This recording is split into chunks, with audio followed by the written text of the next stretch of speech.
Assalamualaikum warahmatullahi wabarakatuh. Rabbi shrah li sadri wa yassir li amri wahlul 'uqdatam min lisani yafqahu qawli.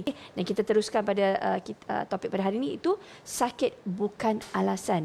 Sama dengan saya pada hari ini, masya-Allah, ahli, ahli. Kita sentiasa panggil ahli dalam bidang-bidang yang kita bincangkan. Dr. Nur Muhammad Hadi Zahalan, pengasas Pertubuhan Akademi Al-Bayan. Ahlan Ustaz. Terima kasih. Doktor, lama betul tak jumpa. Tadi duduk bersembang pasal pangan anak ni pun satu lagi pasal nak mendidik anak solat kan.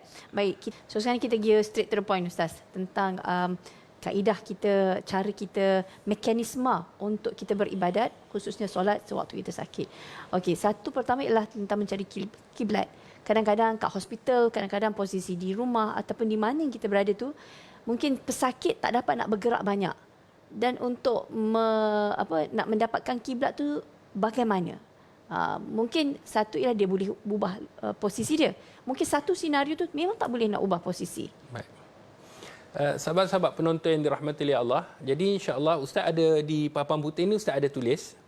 Dan Ustaz ada kursi roda untuk kita nak tunjukkan supaya kita lebih dekat. Sebab tu specialnya hari kami ni ada praktikal dia.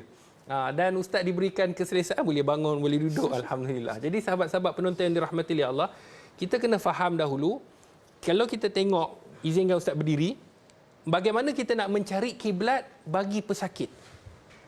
Ramai pesakit yang kadang-kadang dia terlepas pandang. Dia tahu bahawa antara syarat sah solat itu adalah menghadap kiblat. Sebab tu bila kita menghadap kiblat ini, itu antara syarat untuk sahkan solat kita. Maka kata para alim ulama, nombor satu, pesakit hendaklah menghadap kiblat sekadar yang dia mampu. Dia kena usaha dulu. Contohnya ada di kerusi roda depan Ustaz ni, Ustaz nak tunjukkan kerusi roda, sekiranya kiblat belah sini, dia duduk belah sini, maka dia boleh ubah. Kan kerusi roda ni kan dia fleksibel, dia boleh ubah, maka dia kena ubah. Daripada dia duduk ke sana, arah kiblat sebelah kanan, maka dia arahkanlah wajah dia, dada dia, badan dia ke arah kiblat. Maka ini disebut fleksibel, boleh kita ubah. Tidak jadi masalah. Maka itu yang disebutkan nombor satu, pesakit hendaklah menghadap kiblat sekadar yang mampu. Kata ulama, mungkin ada sedikit tersasar kiblat dan sebagainya. Sebab kita bukanlah di Masjidil Haram, kita nampak kiblat itu. Mungkin kalau kita nampak sedikit, kita tahu dia punya arah kiblat dekat tanda aras yang telah ditentukan, maka kita hadaplah. Kalau tersasar sedikit, maka kata ulama tidak jadi masalah. Selagi mana kita tahu itu adalah arah kiblat yang betul.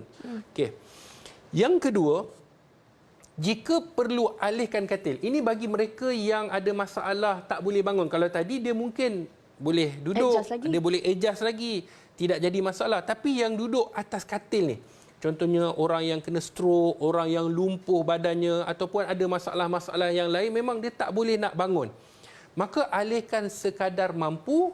Contohnya kalau katil itu boleh menghadap kiblat, cara katil menghadap kiblat maksudnya baringan dia itu, kakinya itu dia pergi ke arah kiblat.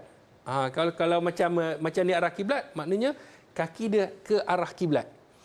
Kan macam kita solat duduk lah. Kalau kita solat dalam keadaan duduk, kaki kita menuju arah kiblat, maka itu sudah dikira kita solat menghadap kiblat. Okey. Contohnya macam inilah, macam Ustaz berdiri ni sekarang. Bayangkan Ustaz tengah baring. Ustaz tengah baring ni, kiblat belah sini, kaki Ustaz menghadap belah situ. Jadi itu jika kita boleh mampu alihkan katil. Kadang-kadang ada di rumah ni, sebelum kita nak letakkan pesakit, nombor satu yang kita kena tanya adalah arah kiblat. Kita kena tahu arah kiblat. Dan terdapat juga katil-katil, contohnya di hospital, memang suka kalau kita masuk, kita masuk, tiba-tiba kita nak alihkan katil, pergi minta dekat doktor ataupun nurse, saya tak nak macam ni, saya nak macam ni. Dia tak boleh, dia memang tak boleh. Rumah kita bolehlah kita buat, betul tak?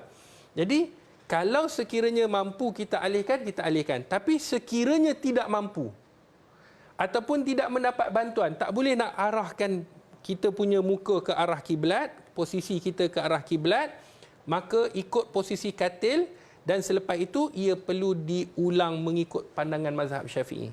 Contohnya, kiblat belah sini, dia hadap belah sini, jauh kiblat dia. Kalau CP tak apa lagi. Kalau macam ni, kiblat belah sini, dia sedikit tersasar sedikit. Tak apa lagi kata ulama. Boleh diterima, Boleh diterima. tak perlu diganti. Tak perlu diganti kalau sekiranya sedikit sangat. Okey. Tetapi kalau sekiranya bertentangan, maksudnya sini kiblat, sini dia katilnya. Kalau dia nak alihkan, memang tak boleh. Hospital bukan boleh kita sebab wire dan sebagainya. Jadi pada waktu itu kata ulama, solatlah seperti mana dia baring di atas katil itu. Tetap melakukan solat, cumanya selepas dalam pandangan mazhab Syafi'i, selepas habis sahaja daripada solat itu ataupun selepas sahaja dia dah sembuh, mungkin dia dah berikan kesembuhan, maka dia kena ulang balik solat, dia kena gantikan balik sebab syarat sah solat itu tadi adalah dengan menghadap kiblat. Itu satu pandangan. Satu lagi pandangan, sekiranya memang tak boleh, maka tidak perlu diulang kerana terlampau lama ataupun dia memang tak boleh, dia duduk dekat hospital tu lama 3 bulan, macam mana dia nak ulang balik, maka kata ulama tidak menjadi masalah disebabkan keuzuran yang sangat dahsyat. Di dalam Al-Quran, fattaqullaha mastata'tum, bertakwalah kamu kepada Allah dengan kadar kemampuan kamu. Masya-Allah. Ustaz, satu soalan ni saya nak ambil daripada penonton kita, Puan Hajah Ramnah Haji Rahmat yang mengajukan soalan, bolehkah kita yang hidup mengqadhakan solat atau bayar fidyah untuk orang yang telah meninggal dunia, Ustaz? Kalau puasa boleh dibayar fidyah, kalau solat macam mana? Mohon pencerahan. Baik, ini satu perbahasan para alim ulama. Boleh ataupun tidak solat ini kita solatkan untuk orang lain. Seperti mana puasa, maka perbahasan ini disebutkan dalam kitab-kitab fiqh. Bagi puasa maka boleh sebab ada hadis Nabi SAW. Tetapi bagi orang yang solat ataupun dia meninggalkan solat, maka tidak boleh digantikan dengan yang lain. Maksudnya kalau sekiranya si mati itu mungkin suami ataupun isteri ataupun ahli keluarga, kita nak solatkan untuk dia, maka tidak dibenarkan. Apa yang boleh seperti mana yang disebutkan tadi, bayar fidyah lah. Mungkin kerana dia tak solat, kerana keuzuran dan sebagainya, kita bayar mengikut setiap negeri-negeri. Itu tidak jadi masalah. Cuma untuk menggantikan ibadah itu, maka ulama' berselisih pandangan. Sebab kita ni ditaklifkan, kita sendiri bukan orang lain. Maka sekiranya solat, kata ulama' tidak dibenarkan, melainkan kalau dia dah mati, kita bayar untuk dia sebagai fidyah itu tadi. Itu yang disebutkan seperti mana kata para alim ulama dalam mazhab Syafi'i. Boleh ke kita jamak dalam keadaan bagaimana, khasar sekali boleh ke? Dan seterusnya kat sini pun saya rasa berkait juga soalan daripada Puan Sufiati Ramzi yang mengajukan soalan ke bahawasanya mak beliau yang berusia 87 tahun sekarang ni dah bila nak solat dia tak ikut waktu. Kadang-kadang waktu subuh pukul 3 pagi, lepas tu waktu zuhur, waktu subuh. Macam nenek saya pun ada juga begitu, macam dilupa kan. So bagaimana Ustaz? Adakah anak-anak boleh guide pula mereka ni untuk jamak sebagai contohnya? Okay. Bismillahirrahmanirrahim. Di dalam kaedah disebutkan al-masyaqqah tajlibut taysir. Apabila timbulnya satu-satu kesukaran, maka di sana ada kemudahan dalam hukum hakam. Berbalik kepada solat tadi, bila kita nak buat jamak, kita kena faham. Ada orang dia fikir, Ustaz, jamak ni bukan ke kita perlu musafir? Okey. Ada dua benda perkara yang perlu kita bezakan.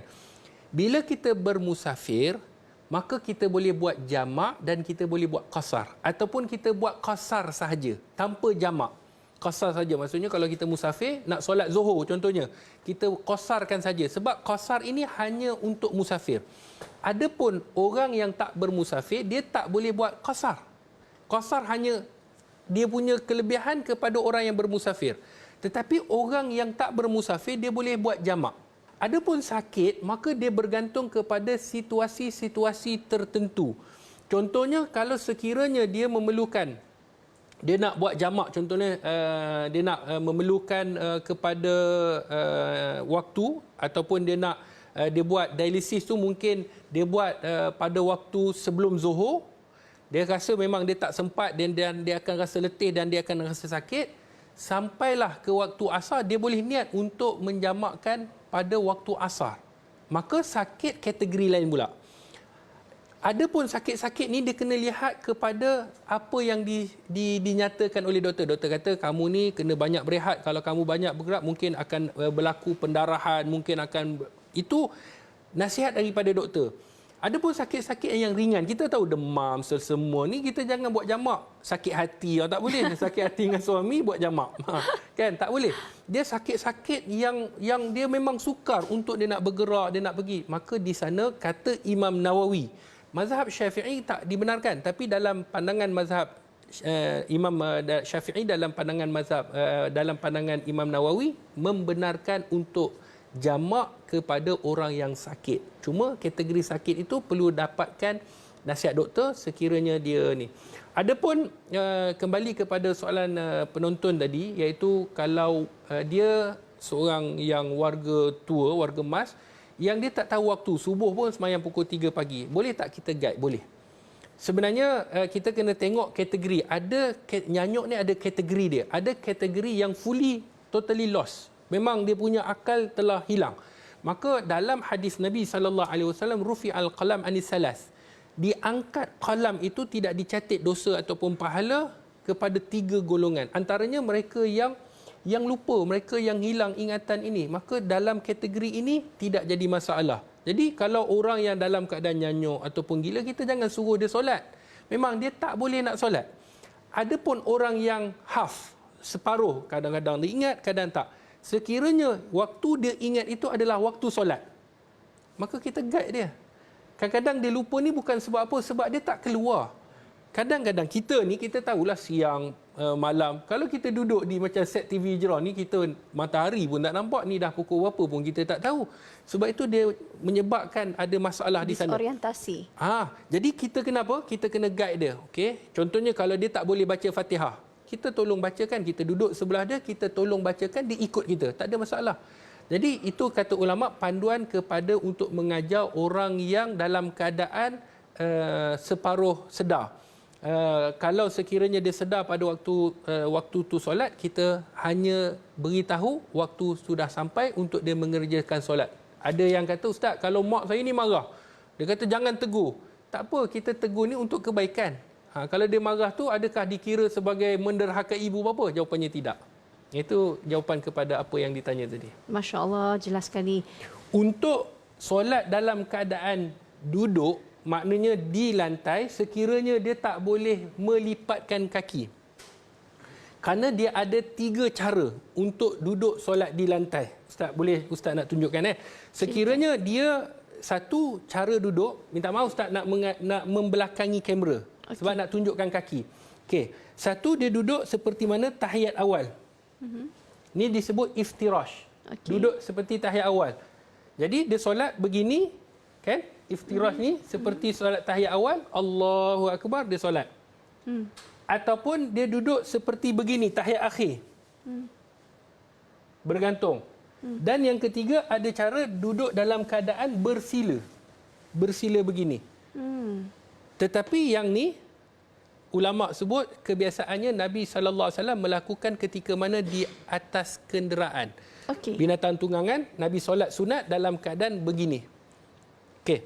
Cuma kalau sekiranya mereka nak solat dalam keadaan duduk, maka dia boleh melunjurkan kaki ke arah kiblat. Bergantung kepada keadaan kesihatan seseorang. Kalau dia boleh luruskan kaki, maka dia luruskan kaki seperti ini. Dia luruskan kaki. Okey, dia duduk dalam keadaan dia takbir. Allahu akbar.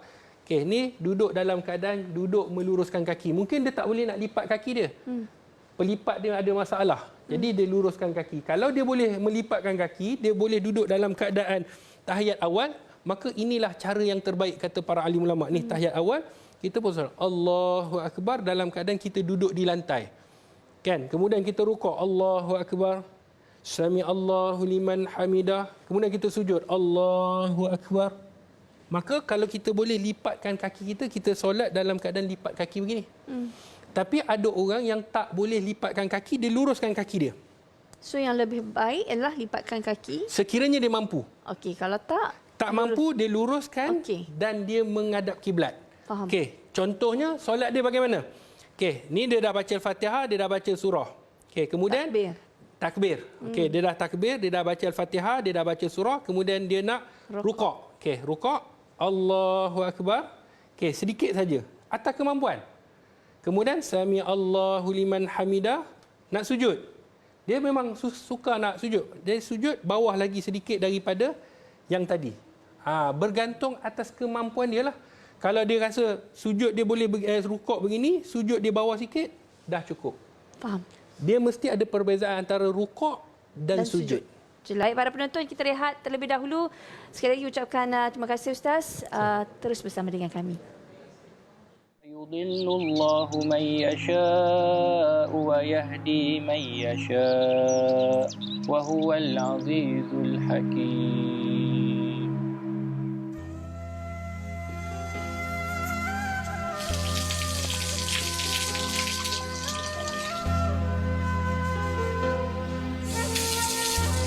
Rapatkan saf.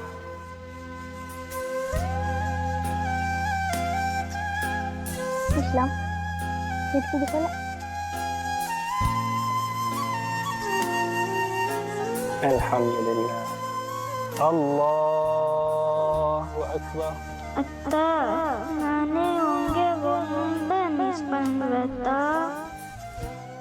எனக்கு புரியுது